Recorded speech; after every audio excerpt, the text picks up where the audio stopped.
Love this podcast? Support it and sponsor today. Simply head to ozcastnetwork.com for details.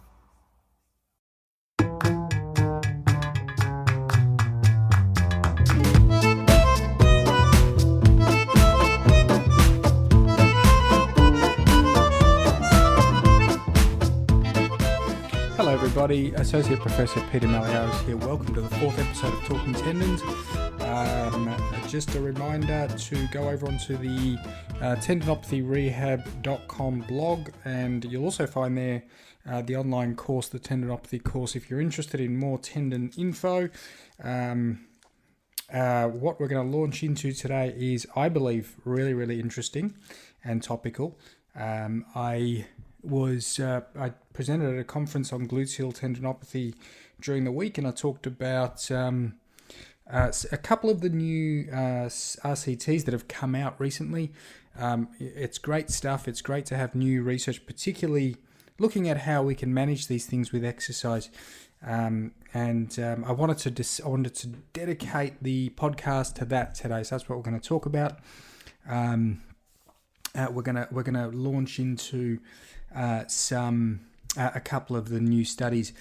So as we know, gluteal tendinopathy is really common. People generally will have lateral hip pain. It can be localized to their greater trochanter, can sometimes be a little bit more diffuse down the side of their leg. We really haven't had much in the way of evidence for gluteal tendinopathy in terms of rehab. So we did a systematic review, which was meant to be lower limb tendon rehab review in 2013. That was published in Sports Medicine, but it ended up being Achilles and patella review, and the reason for that was there was no evidence for any of the other tendons that we were looking at, so we just made it specific to the gluteal tendon. So we're lucky because since then there have been more reviews, as I say, that have come to light. So more RCTs, and that has only been in the last few months. So this is what I'm going to focus on. There was a study by Romper, home training, local corticosteroid injection, or radial shockwave therapy for greater trochanteric pain syndrome, which was published in American Journal of Sports Medicine 2009. But that has been pretty criticized for the type of exercise, so including stretching and compressive type loading. So we're not going to talk about that. We're going to jump straight into the two RCTs. So the first one was lead author is Ganderton. Let me just bring it up so I can have a look. Okay, here we are. So this is from the team at La Trobe University. Charlotte Ganson is the first author. The title, it was published in Journal of Women's Health. It's part of a factorial RCT, so I think there's going to be another part that will come out. But this is what has been published so far. It's gluteal loading versus sham exercise to improve pain and dysfunction in postmenopausal women with greater trochanteric pain syndrome, a randomised controlled trial. So published 2018. So basically, I just wanted to talk to you about some of the key methods and also findings. So what did they do? They looked at education plus exercise versus education plus sham exercise. I think that's a really nice design. There was no control group, but that's okay. They were really looking to, they had obviously the constant there in both groups was education, and the thing they were testing really was the exercise program, which they called the GLOBE intervention.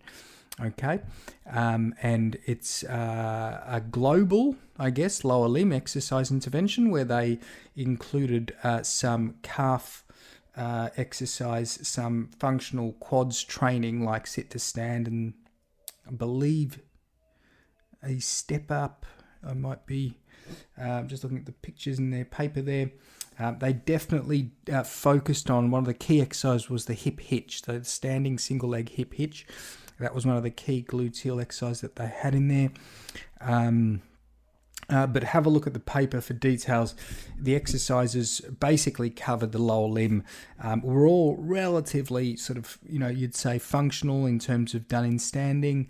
And there wasn't much detail about the load progression or time under tension, pain during exercise, how exercise was regressed or progressed, which is quite common in a lot of these RCTs. I even looked at the protocol, which didn't provide any further details about these as far as I could see.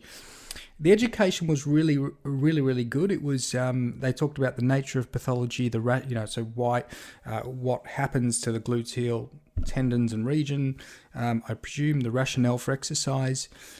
They talked about, and this is critical, avoiding stairs when painful and walking up hills when painful, not crossing legs or lying on the side or lazy standing. Standing with hip adduction.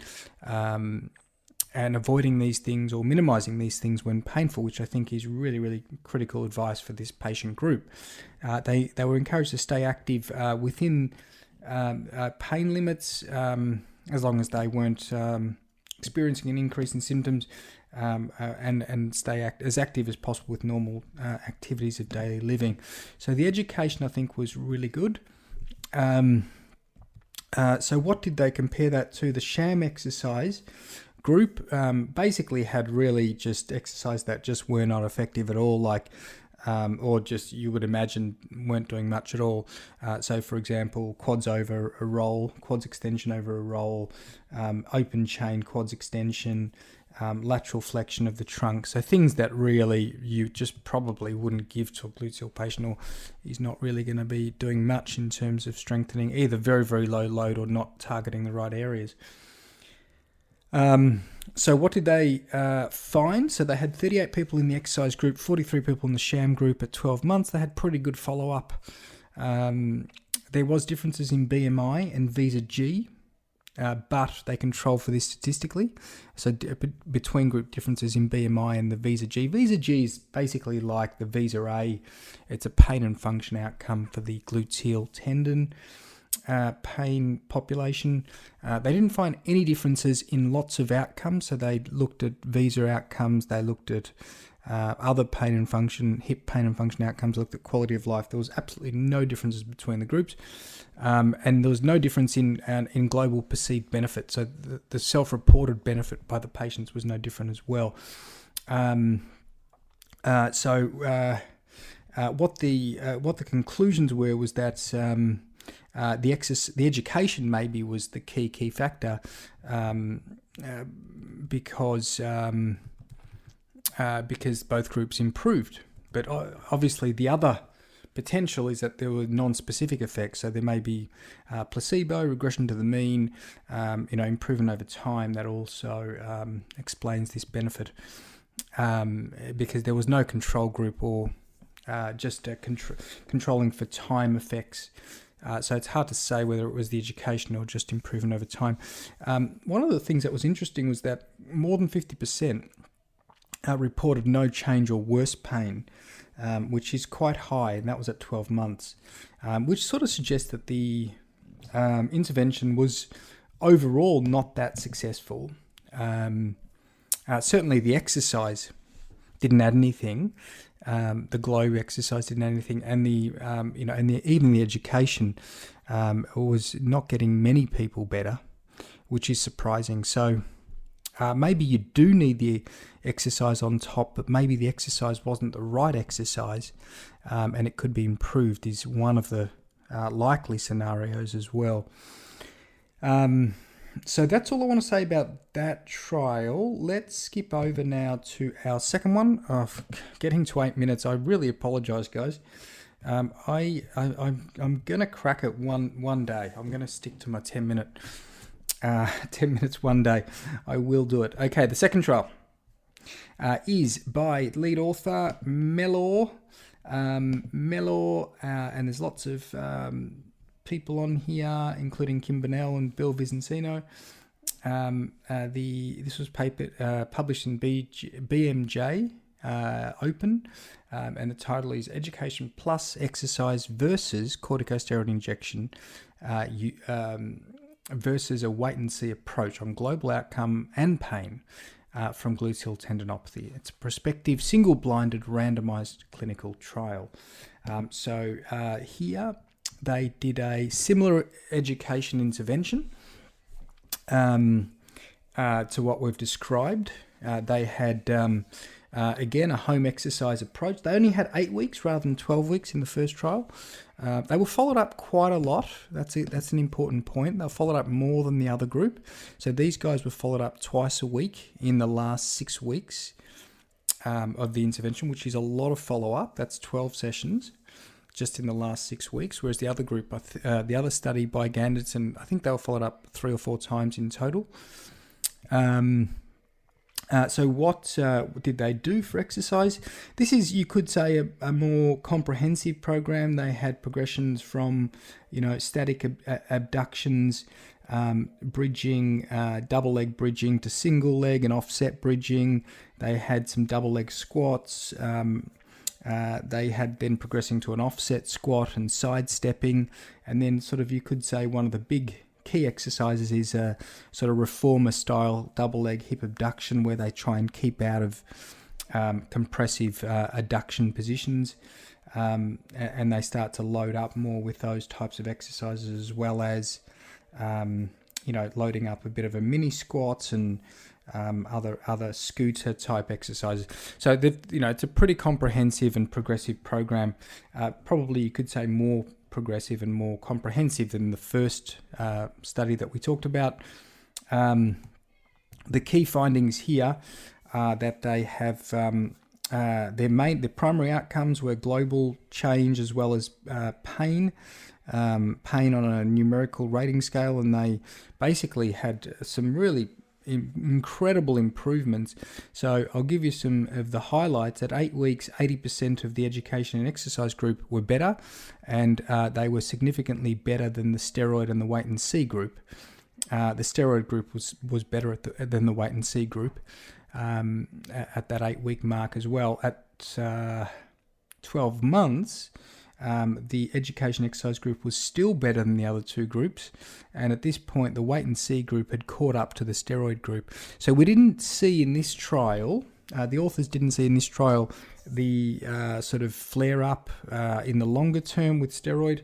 They will still maintain some benefit at 52 weeks, which was interesting. But certainly the education and exercise was better. The other interesting thing is that 50% of people reported they were better by doing nothing at all. That's the wait and see group, which is comparable to the Ganderton study, where 50% of people basically had a positive outcome. So that sort of again suggests in the Ganderton trial it's probably largely non-specific effects that maybe had a bulk of the explain a bulk of what was going on there. So by far, this is the one that I would look at in terms of the exercise approach. The exercise seems to have worked much more in this trial. It seems to have made a huge difference. It's phenomenal, the 80% improvement at 8 weeks, such a short term. Certainly there's non-specific effects because these people were seen and followed up very intensively. They were seen twice a week for 6 weeks, which is pretty a lot of intervention, but it's worked, so you can't knock that. It's worked to treat. So I think both of these authors should be commended, because it's never easy to recruit a large number of these participants for trials like this and follow them through, which they've done. They've both done beautifully. But you'd probably put your money on clinically the Mellor exercise approach seems to be much more superior just based on these limited data. What I would say as a scientist is that we need to then replicate this and see if we can also replicate, if we can reproduce this sort of magical effect that these authors seem to have had for this very difficult population. Fantastic. So I think I'll leave it there. How are we doing time-wise? 14 minutes. Maybe I'll just increase the time of the podcast to 14 minutes, or maybe 15 minutes just to cover myself. They seem to be going around that time. So look, thanks for sticking with it. I hope you've got some use out of that. I will link those two papers for you.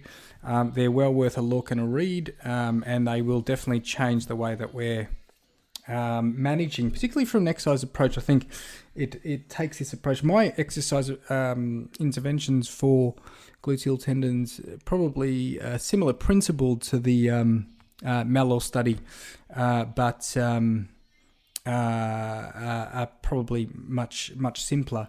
But it's certainly something that I'll be looking at very closely to see if there's anything I can integrate. A good study and definitely worth reading. Thanks very much, everyone, and I'll see you next time.